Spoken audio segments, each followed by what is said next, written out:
Hello বন্ধুরা, তোমরা সবাই কেমন আছো? আশা করি সবাই ভালো আছো। আশা করি গল্পটি শুনলে হয়ে যাবে। তাহলে চলুন মূল গল্পটি শুরু করি। আমার নাম কণা। আমার স্বামী নিজের বাবার সাথে সবসময় বন্ধুর মতো আচরণ করত। তার উপরে আমার শ্বশুরকে দেখতে খুবই কম বয়স্ক বলে মনে হতো। আমার স্বামী নিজের বাবার সাথে সমস্ত ধরনের কথা শেয়ার করত।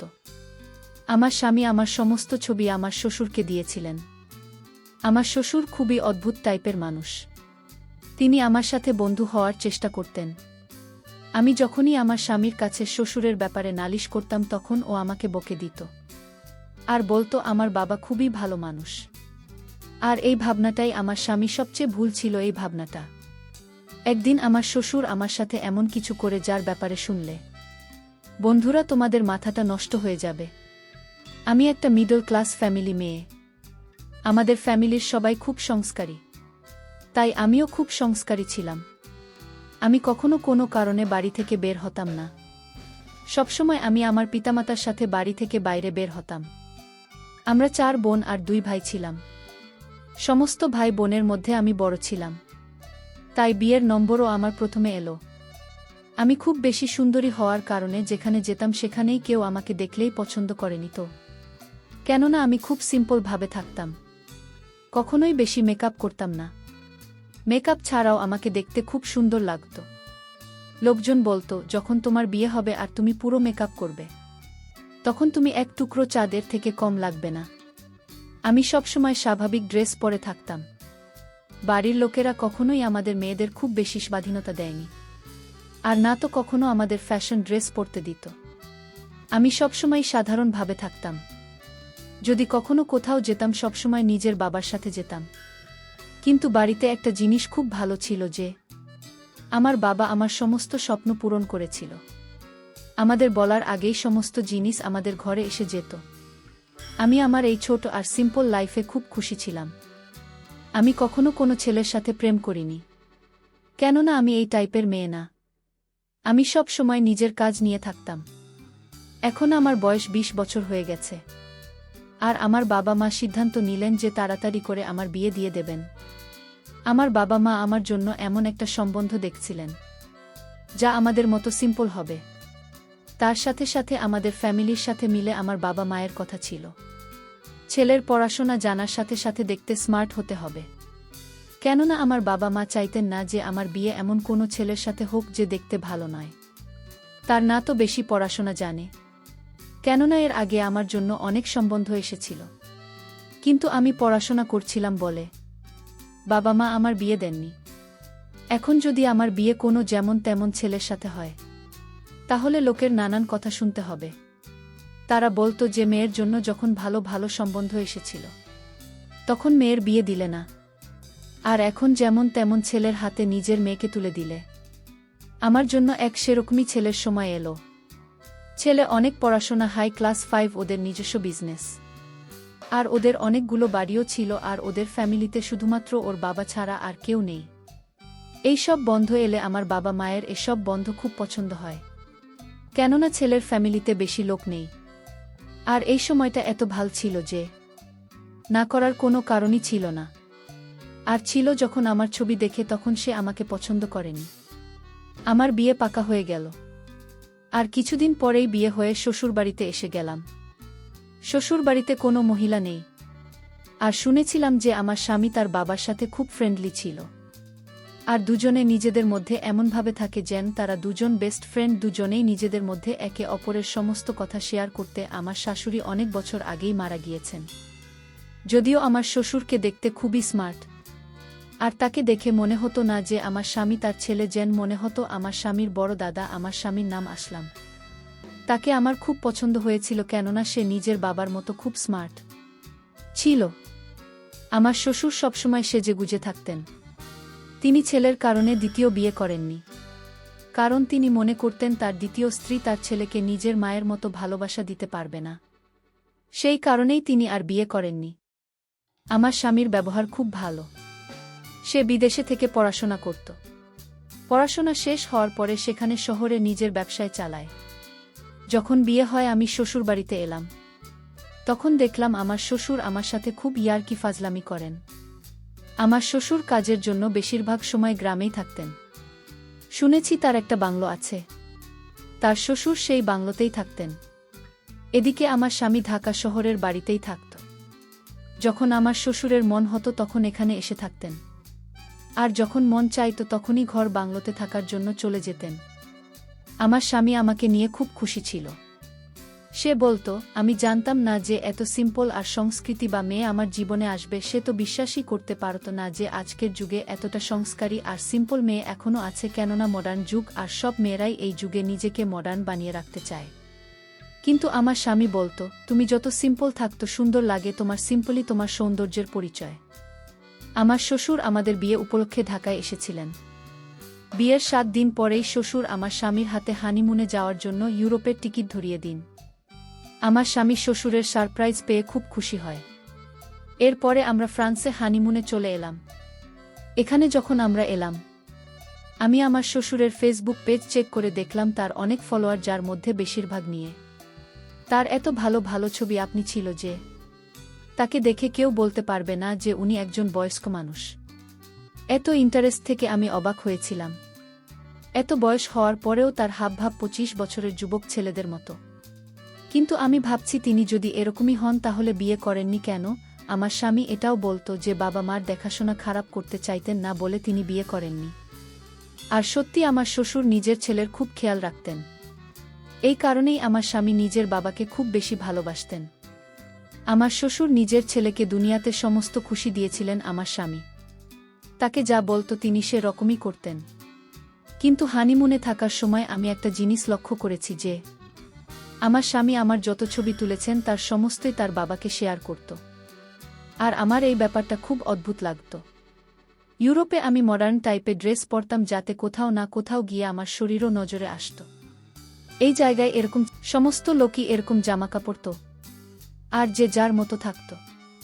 কিন্তু আমার স্বামী এই ব্যাপারটা ভালো লাগেনি যে আমরা যত ছবি তুলেছি তার সমস্তই নিজের বাবাকে দিয়েছিল। আর আমার স্বামী বারবার ভিডিও কল করে আমার শ্বশুরকে আমাকে দেখাতো, আর আমার শ্বশুরও বারবার আমার স্বামীকে বলেছিল, দেখাও তো বৌমাকে, দেখতে কেমন লাগছে। বৌমা কি করছে? সে যতই ভালো হোক না কেন, সে ছিল তো আমার শাশুড়ি, আর শ্বশুর তো বাবার মতো হয়। আমি চাইতাম না যে আমার শ্বশুর আমাকে এই অবস্থায় দেখুক। এই ব্যাপারটা নিয়ে আমার স্বামীর সাথে ঝগড়া করে আমার মন খারাপ হয়ে গিয়েছিল। কিন্তু আমার স্বামী আমাকে মানিয়ে নিত। আমার স্বামী আমাকে বলতো, যদি বাবা আমার কাছে ছবি আর ভিডিও চায় তাহলে আমি কিভাবে তাকে না করব। শ্বশুরবাড়ির পরিবেশ একদম ফ্রি ছিল। আমার স্বামী বলতো যে এখন তোমার বিয়ে হয়ে গেছে, এই সতী সাবিত্রী পান্না ছাড়াও আর এই লজ্জা পাওয়ার ধন বন্ধ করো। যখন তুমি নিজের বাবার বাড়িতে ছিলে তখন সবসময় বাড়ির মধ্যে আটকে থাকতে, কিন্তু এটা তোমার শ্বশুর বাড়ি, এখানে নিজের জীবনকে উপভোগ করো। আমাদের হানিমুন কমপ্লিট হয়ে গেছে আর আমরা বাড়িতে চলে এসেছি। যখন আমরা বাড়িতে এলাম তখন আমার শ্বশুর আমাদেরকে দেখে আমার স্বামীকে ধরে কাঁদতেছিল। এরপরে তিনি আমার দিকে ও গলা মেলার জন্য এগিয়ে আসছিলেন। আমি তাকে থামিয়ে দিল, আমার পিছনে সরে এলাম। আমার এই ব্যবহার আমার স্বামীর ভাল লাগেনি, কিন্তু শ্বশুর এই ব্যাপারটা হেসে কাটিয়ে দিলেন আর তিনি পিছনে পিছিয়ে গেলেন। কিন্তু আমি লক্ষ্য করলাম আমার স্বামী আমার দিকে ঘুরছিল। আমি শ্বশুরের সাথে কোনো কথা না বলে নিজের ঘরে চলে গেলাম। কিছু সময় পরে আমার স্বামী ঘরের মধ্যে এসে আমাকে বলতে লাগল, আমার কাছে তোমার এই ব্যাপারটা একদমই ভাল লাগেনি। তুমি আমার বাবার সাথে ভালো ব্যবহার করেনি। সে তোমার সাথে গলা মেলানোর জন্য আসছিল, তা তুমি পিছনে সরে গেলে। আমি আসলামকে বললাম, তিনি আমার শ্বশুর, তিনি কিভাবে আমার গলা পারেন? আমার স্বামী বলল, বড়লোকদের মধ্যে এরকম আচরণ খুবই সাধারণ ব্যাপার। তুমি কিভাবে জানবে? তুমি তো সারা জীবন ঘরের মধ্যে বন্ধ থেকে জীবন কাটিয়ে দিয়েছে। এমনিতে তো স্বামী আমাকে খুব ভালোবাসত, কিন্তু যখনই ওর বাবার কথা আসে তখনও সিরিয়াস হয়ে যেত। এভাবেই দিন কাটতে লাগল। তার দিন দিন আমার প্রতি আমার শ্বশুরের ব্যবহার অদ্ভুত লাগতে লাগল। এই অবধি ঠিক ছিল যে আমার স্বামীর সমস্ত কথা নিজের বাবার সাথে শেয়ার করত, কিন্তু অবাক তো আমি তখন হয়েছিলাম যখন জানতে পারলাম আমার স্বামী আমাদের স্বামী স্ত্রীর মধ্যে যা হয় সব কিছু নিজের বাবার সাথে শেয়ার করে। এটা হয়তো আমার স্বামীর জন্য কোনো বড় ব্যাপার ছিল না, কিন্তু আমার মনে এটা অনেক বড় ব্যাপার। আমি তো আমার মার সাথে এসব ব্যাপারে কখনো কোনো কথা বলতে পারবো না। কেননা স্বামী স্ত্রীর মধ্যে হওয়া কথা কারো সাথে শেয়ার করা উচিত না। সমস্ত কথা ওর বাবাকে বলে দিত। আর এই ব্যাপারে আমার স্বামী নিজেই আমাকে বলতে থাকত। ও যখন আমাকে বলতো, আমি তোমার এই কথা বাবাকে বলেছি, তার বাবা তোমার কথা শুনে, আমি এই সব কথা খুব রেগে যেতাম। আমার এই ব্যাপারটা একদমই ঠিক বলে মনে হতো না। এখন তো ধীরে ধীরে শ্বশুরের ব্যবহার আমার আরও বেশি অদ্ভুত মনে হতে লাগল। কেননা আমি শুনেছিলাম যে আমার শ্বশুর বেশিরভাগ সময়ে ঘর বাংলোতেই থাকতেন। কিন্তু যেদিন থেকে আমার বিয়ে হয়েছে সেদিন থেকেই তিনি বাড়িতেই থাকতে শুরু করেছেন। তিনি তো এখান থেকে যাওয়ার নাম অবধি করছেন না। আর সবসময় আমার দিকে তাকিয়ে থাকতেন। আমার সাথে খুব খারাপ খারাপ কথা বলতেন, যেটা শোনার সাথে সাথে আমি লজ্জায় পড়ে যেতাম। আমি যখন আমার স্বামীকে নিজের শ্বশুরের ব্যবহারের ব্যাপারে বলতাম, তখন ও বলতো, আমার বাবা মডার্নার বড় লোকদের সাথে চলাফেরা তার অভ্যাস, এরকম হয়ে গেছে। এটা তো তোমার কপাল ভালো যে আমার বাবা ও অন্যান্যদের মতো তোমার উপরে কোনো বিধিনিষেধ করেননি। তুমি এত ভাল শ্বশুর পেয়েছ, তাই তো তোমার এসব সঙ্গী হচ্ছে না। এইসব কারণে আমার মনে হতো আমার স্বামী কখনোই আমার কথা বিশ্বাস করত না, আর সবসময় নিজের বাবার সামনে আমাকে ভুল প্রমাণ করতে থাকত। আমার সঙ্গে বারবার একটাই কথা বলতো, হাই স্ট্যাটাস এর লোকেরা এরকমই হয়, আমি তো মিডিল ক্লাস ফ্যামিলির মেয়ে ছিলাম, তাই আমাদের ব্যবহার তাদের সাথে হয়ে ওঠেনি। আমাদেরও বড়লোকদের সাথে উঠাপসা ছিল, কেননা আমাদের বেশিরভাগ আত্মীয় স্বজনের অনেক বড়লোক। মাঝে মাঝে আমার মনে হতো আমার স্বামী আমার সম্মানের কোনো পরোয়াই নেই তো, কেননা আমি শ্বশুরের খারাপ ব্যবহারের কারণে তার সাথে কথা বলা বন্ধ করে দিয়েছি। আমার স্বামী বলতো, আমার বাবার এই বাড়িতে থাকা অবস্থায় কখনো যেন এরকম মনে না হয় যে তুমি তার সাথে কথা বলছো না। যদি এরকম হয় তাহলে আমার থেকে খারাপ কিছু হবে না। আমি এখানে বিয়ে হয়ে আসার পরে খুব বড় সমস্যায় ফেঁসে গেছি। একদিকে শ্বশুরের ব্যবহার আমার পছন্দ হতো না, আর অন্যদিকে আমার স্বামী আমার কোনো কথাই বুঝতে চাইতো না। প্রথম প্রথম আমার স্বামীর ব্যবহার আমার সাথে ভালোই ছিল, কিন্তু যখনই ওর বাবার কথা আসে তখন ও আমাকে খুব অপমান করত।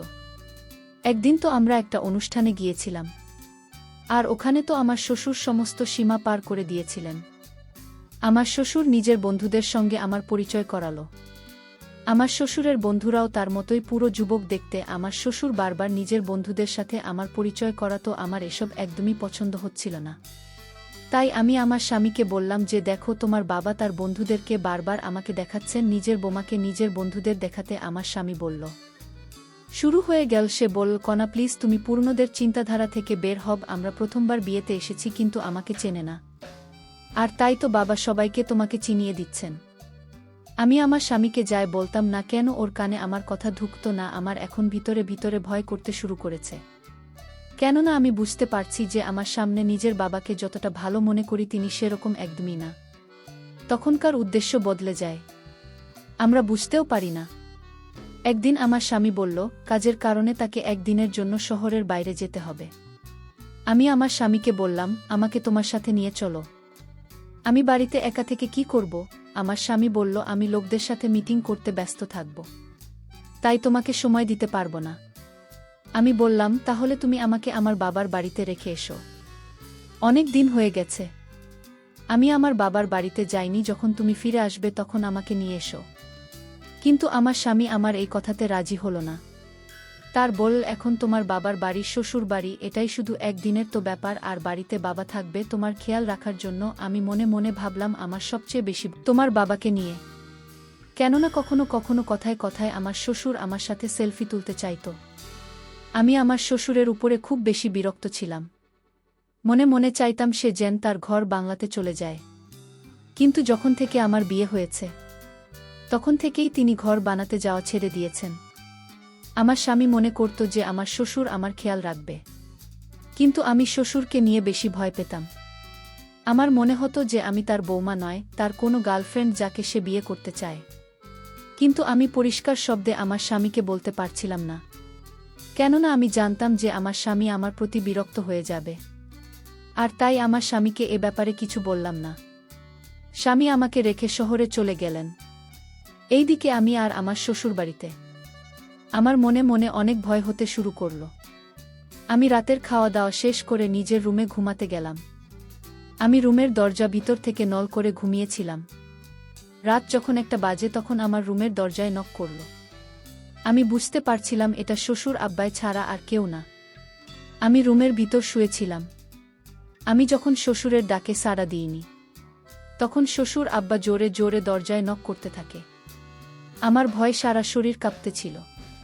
আমি দরজায় আওয়াজ পেয়ে আমি বলেছিলাম, কে? শ্বশুর আব্বা বলল, বোমা, আমি তোমার শ্বশুর আব্বা।